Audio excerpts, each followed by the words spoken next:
Hey everyone, and welcome back to the vlog. Melissa, Austin, and I are on a trip to Korea, and we've just touched down on Jeju Island. This was my first time visiting, so I can't wait to show you all that we got up to. Spoiler alert, we visit a lot of cafes. Alright, we're off! We picked up our rental car and headed to our first destination, Record Bar Naedo.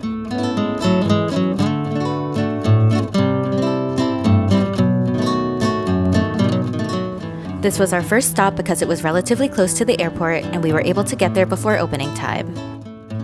While we waited for the bar to open, we admired the beautiful view over the water. Record Bar Naedo is, as its name implies, a record bar that blends ocean views with music. LP tracks are played over powerful stereo speakers and guests are expected to keep their voices down to soak in the music. You can request the bar to add music to their playlist, so I recommended my favorite song ever. We ordered some snacks and a drink each, and just enjoyed the high-quality sound and the beautiful views.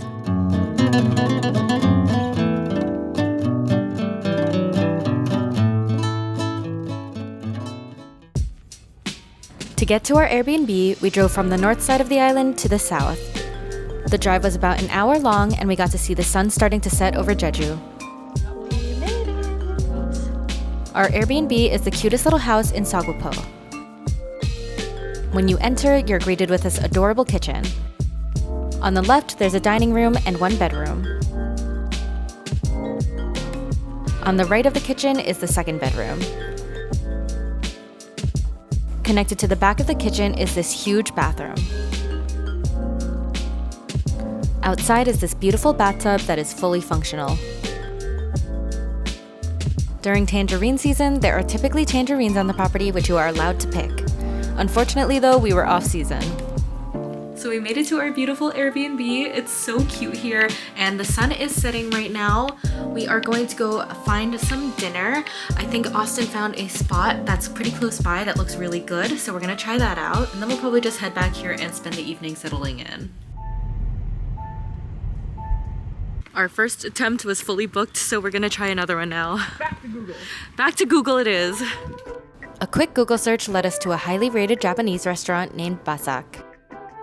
This restaurant specializes in katsu, and we all ordered the chicken katsu. A gas.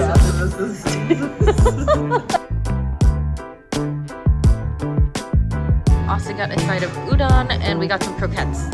This meal was so good, and none of us expected the portions to be this big. We were stuffed by the end.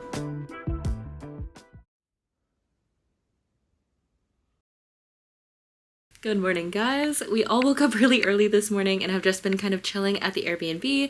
It's been really nice. Like, the windows are so big that there's so much light that comes in. It is a little bit cloudy today. I think it's gonna rain a little bit later, but for now, at least it's not raining yet. We're gonna go back across the island to the area that we were in yesterday to do a lot of cafe hopping today, as of course we are going to be doing here because the cafes are going to be so amazing here. It does take about an hour to get across the island, so we're leaving an hour before the cafe opens so we can get there when they open. There's definitely so many bucket list cafes that I've wanted to go to here, so I'm very excited that we can finally actually go to them in real life. This is the outfit today. I brought this yellow shirt to match with the tangerines, but sadly it's actually not really tangerine season right now, so there's gonna be a lot less out, but it can still be super cute for the aesthetic. And yeah, I think we are all ready, so we're gonna head out. We drove an hour back to the north side of the island and went to our first cafe of the day. This is Slowboat Atelier, and it was one of my highest bucket list cafes to visit ever. It was so surreal seeing it in person and even more beautiful than I imagined. It felt so calming to sit in the open space overlooking the ocean.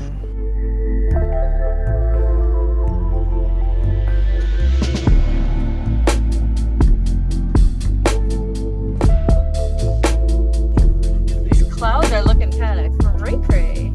Afterwards, we drove to our next cafe, Haehwatang. It's fashioned to look like a bathhouse with this beautiful pool at its center carrying plates filled with candles and flowers. There's a smoke effect released every hour that adds exponentially to the cafe's mystical aesthetic. Yes.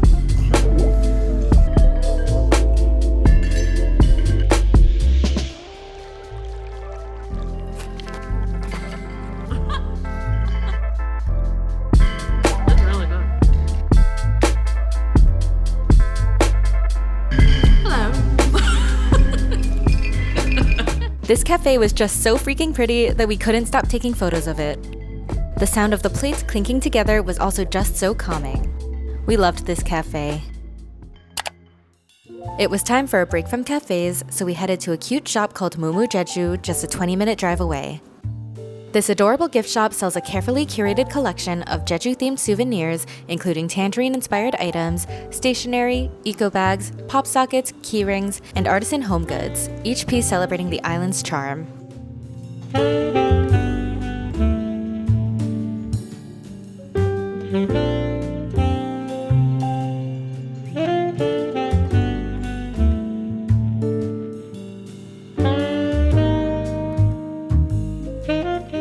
We all left with quite a few things. Okay, that was the cutest store I've ever seen, and the shop owner is so kind. He gave us all little calendars and a pin, and I'm obsessed with my cute new little keychain. Oh my god. Ah, so cute. I'm gonna put it on my bag. Now we are gonna go try to find some lunch.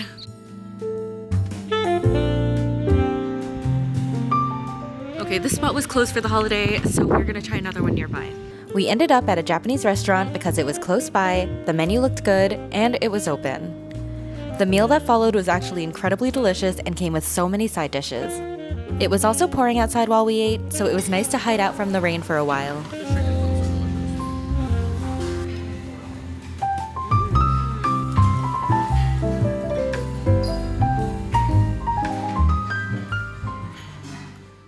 Moving on, we drove to a bakery and concept shop called Haehwatang Store. This small shop is so cozy with a beautiful view of the water out of the window. The whole place also smells so good because of the delicious baked goods they bake in-house. Our final cafe of the day was Green Gurem. This cafe is known for their cloud-like coffee creations and is animal-friendly. It has a shop selling cute gift items, and the whole place is sprinkled with cloud-like decor.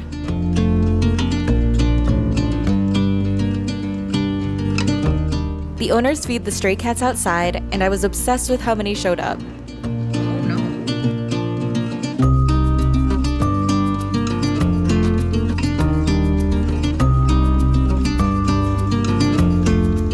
They also have a resident cat named Rio, and he was so friendly. We ordered the cafe's signature drink, which features a fluffy cotton candy cloud suspended over a hot Americano. As it melts, it slowly drips into the coffee, resembling a cloud dissolving into the sea below.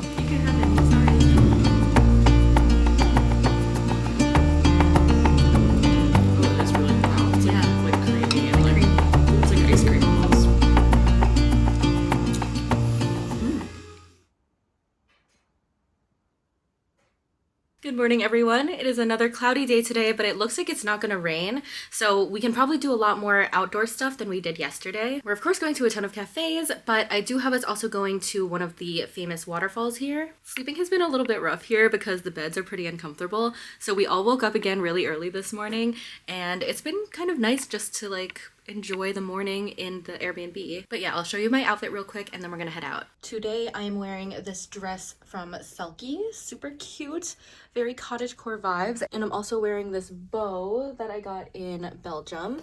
It works really well with the blue colors, I think, so this is such a vibe. Already a bust on the first location because they're closed on Tuesdays, but we found another one to go to, so we're gonna try that. Austin found another cafe for us to visit, and it was exactly what we were looking for. The interior was so homey, and I loved all of the tangerine decor. If you didn't already know, Jeju is well known for their tangerine production, so much so that the fruits have become a cultural symbol for the island. The cafe had this photo zone you could take photos in that I thought was so adorable. Now we're headed to a photo spot that's in nature. It was pretty close to the cafe that we just went to, so we thought we might as well go. Hopefully it's open as it says it is. And it was open. Sanyang Keunkot is a forest park that offers trails showcasing whimsical photo zones that could be taken straight out of fairy tales. Each set was so beautifully crafted, and the forest setting made everything even more mystical. This place really is a photo lover's dream. This place is so beautiful. The phone just does not capture it accurately.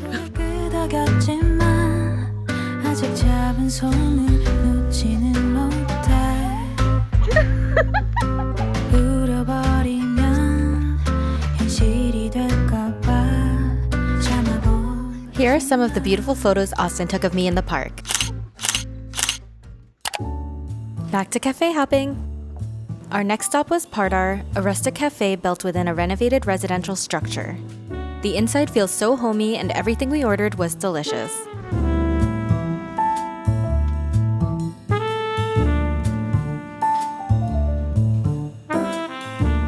So now we are at the Sejambang waterfall, which is pretty much like right inside the city, and it's also on the ocean, so it's pretty cool.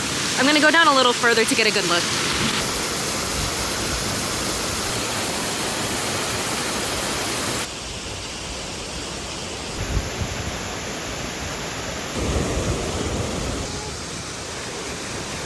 Hey guys, so we came back to the Airbnb for a little bit and just hung out.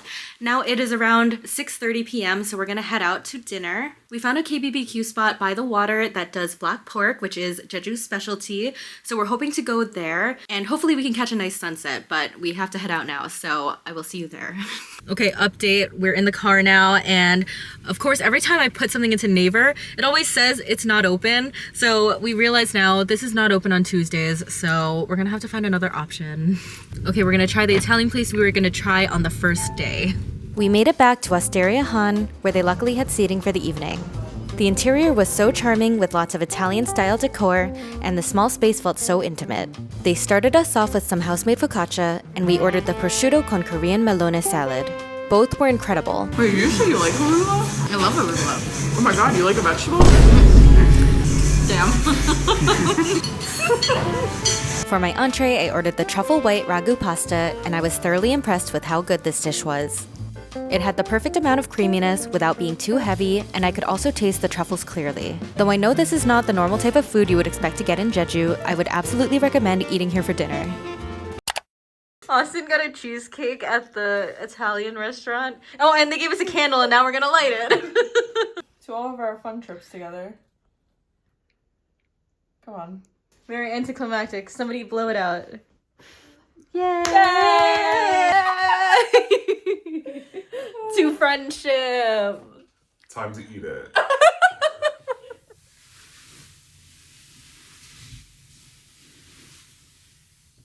Morning everyone. It's our last full day in Jeju, and today is actually the only day that's fully sunny that we're gonna be here, so we're doing a ton of things today. We're gonna try to go to some of the cafes that we couldn't go to yesterday today, and then we're also gonna do a couple like nature-y things. We're gonna be on the east side of the island today. We're gonna be trying to cover quite a bit of Jeju, so hopefully we can make it all work. But yes, very happy it's sunny today. We're heading out now, but I forgot to show you my outfit. That is what I'm wearing. I'm probably gonna change a couple times today because we're going to so many cute spots. But yeah, we are heading to the car now. We drove to Damsoyo, a beautiful cafe that blends design, nature, and modern comfort in their large space. The food and drinks are served in this building with panoramic windows facing Hallasan Mountain, and you can also go outside and enjoy the stunning landscape, which includes a lake, gardens, and of course, breathtaking views of the mountain. You could also take your drinks outside, where there are many other seating options as well.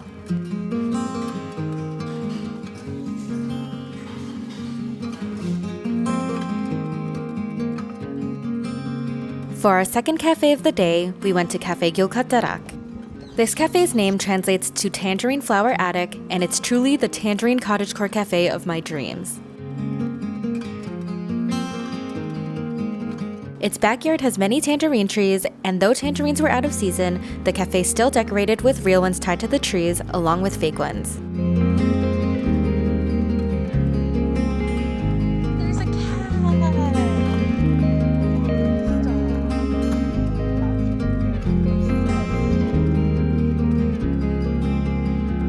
The cafe's menu highlights Jeju's signature fruit with items like tangerineade and tangerine yonggang, a jelly dessert.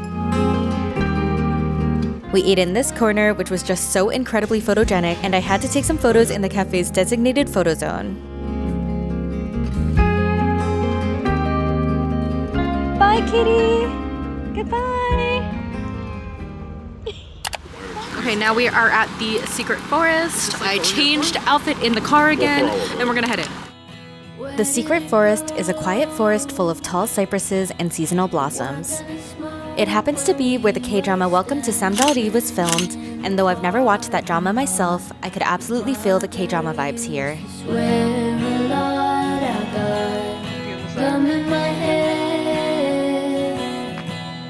Crowd in my head, but you helped me filling in the blanks. I knew just where your mind was at, but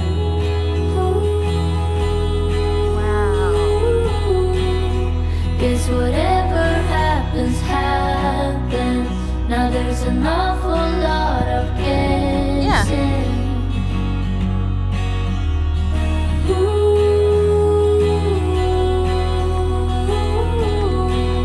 Say one thing we have in common. It's like my teachers. We're back in the car now. I changed again. This is a really bumpy road, and we're going to another cafe. Surprise! Surprise! The next cafe was Sagwapian Bakery. As its name implies, it is well known for its baked goods, but since it was a bit later in the day, there were slim pickings. We chose the 2 cutest pastries because, hey, they were too cute not to. We ate them while overlooking the beautiful blue water of the ocean.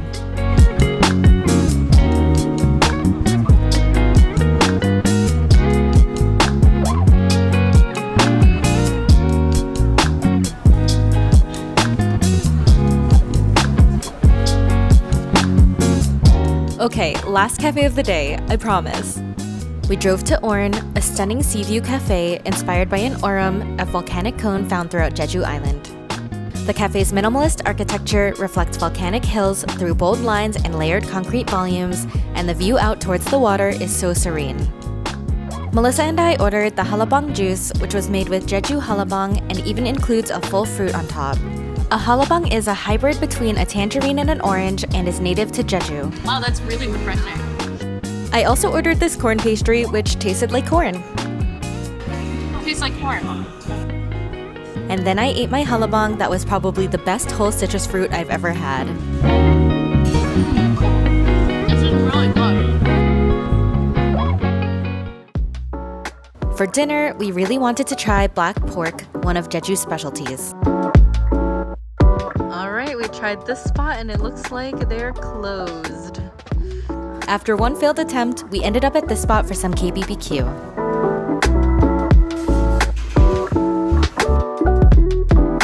We got our black pork belly along with some beef ribs. It was so satisfying watching our grill master cook the meat.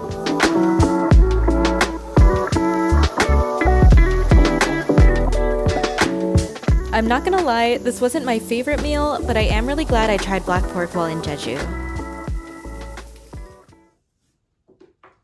Good morning, guys. We are headed back to Seoul today, so we're gonna head to the airport, but first we're gonna go to a cafe that's closer to the airport. We had wanted to go to this cafe on the first day, but they were closed, so we're gonna try again today, and then we'll return our rental car and catch our flight. Goodbye, Airbnb. And we made it to Mikkang Storage. This adorable cottagecore cafe was a must-visit in Jeju, and I'm so glad we got to go on our final day.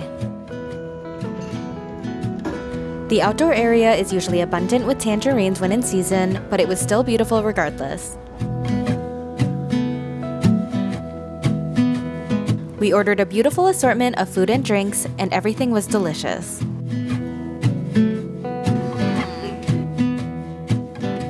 This was such a good final breakfast in Jeju. And that's a wrap on our trip to Jeju. I had such a fun time here, and I'm so glad I got to experience it for the first time with my friends. Thanks for watching, and I'll see you again in Seoul.